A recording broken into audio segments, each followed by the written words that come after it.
Pins ഇല്ലാതെ ഹിജാബ് use ചെയ്യാൻ പറ്റുമെന്ന് സ്വപ്നത്തിൽ പോലും ഞാൻ വിചാരിച്ചതല്ല കേട്ടോ. ഈ ഒരു ഹിജാബ് കിട്ടിയതിന് ശേഷം എനിക്ക് പിൻസിന്റെ ആവശ്യം വന്നിട്ടേ ഇല്ല. നല്ല വിട്ടും ഉണ്ട്, ലെങ്ത്തും ഉണ്ട്, അതുപോലെ തന്നെ പ്രീമിയം ജേഴ്സി ഹിജാബ് ആണ് കേട്ടോ.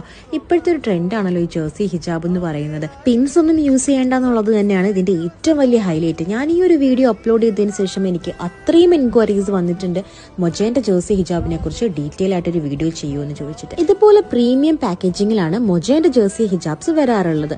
സോ നേരത്തെ ഇട്ടതുപോലെ വെറുതെ നമുക്ക് വെയർ ചെയ്യാം, അതല്ലെങ്കിൽ റാപ്പ് അറൗണ്ട് ചെയ്തിട്ട് ഇങ്ങനെ ഇടാം. എങ്ങനെ ഇട്ടിട്ടുണ്ടെങ്കിലും പിൻസിന്റെ ആവശ്യമില്ല. നമ്മൾ ഓടിയാലോ ചാടിയാലോ എങ്ങോട്ട് പോയാലും ഈ ഹിജാബ് തലേന്ന് അനങ്ങ പോലും ഇല്ല. ഈ ഒരു ഹിജാബിൽ മൊജ എന്ന് പറയുന്ന കുഞ്ഞൊരു ലേബൽ നിങ്ങൾക്ക് കാണാൻ പറ്റും. അതുപോലെ തന്നെ മൊജേന്റെ ടാഗ് ഉണ്ടായിരിക്കും. ടർബൻ കിട്ടുന്നവർക്കും ഇത് ഭയങ്കര ഹെൽപ്ഫുൾ ആണ്. ഞാൻ യൂഷ്വലി ടർബൻ കെട്ടാറില്ല, പക്ഷെ ഇതുപോലത്തെ സ്റ്റൈലൊക്കെയാണ് ഇപ്പൊ ഞാൻ ചെയ്യാറുള്ളത്. ഏത് ഔട്ട്ഫിറ്റിന്റെ കൂടെയും ജേഴ്സി ഹിജാബ്സ് മാച്ച് ചെയ്യും കേട്ടോ. സോ കാഷ്വൽ ആണെങ്കിലും ട്രഡീഷണൽ ആണെങ്കിലും എത്നിക് ആണെങ്കിലും ഫോർമൽസ് ആണെങ്കിലും ഒക്കെ ജേഴ്സി ഹിജാബ്സ് അടിപൊളിയാണ് സ്റ്റൈൽ ചെയ്യാനായിട്ട്. ഇനി ഇയറിംഗ് ഇട്ട് സ്റ്റൈൽ ചെയ്യണമെങ്കിൽ ഇതുപോലെയും സ്റ്റൈൽ ചെയ്യാം കേട്ടോ. എന്റെ കയ്യിൽ മൊജ ജേഴ്സി ഹിജാബ്സിന്റെ ഓൾമോസ്റ്റ് എല്ലാ ഷെയ്ഡ്സും അവൈലബിൾ ആണ്. നല്ല പ്രീമിയം ഫാബ്രിക് ആണ്, നല്ല ലെങ്തും വിഡ്ത്തും ഉണ്ട്. നമുക്ക് എങ്ങനെ വേണേലും സ്റ്റൈൽ ചെയ്യാം. ബ്രീത്തബിൾ ആണ്, ലൈറ്റ് വെയിറ്റ് ആണ്, കംഫർട്ടബിൾ ആണ്. ഒരിക്കൽ ട്രൈ ചെയ്തിട്ടുണ്ടെങ്കിൽ നിങ്ങൾ പിന്നെ വേറെ ഹിജാബ്സ് ഒന്നും യൂസ് ചെയ്യില്ല.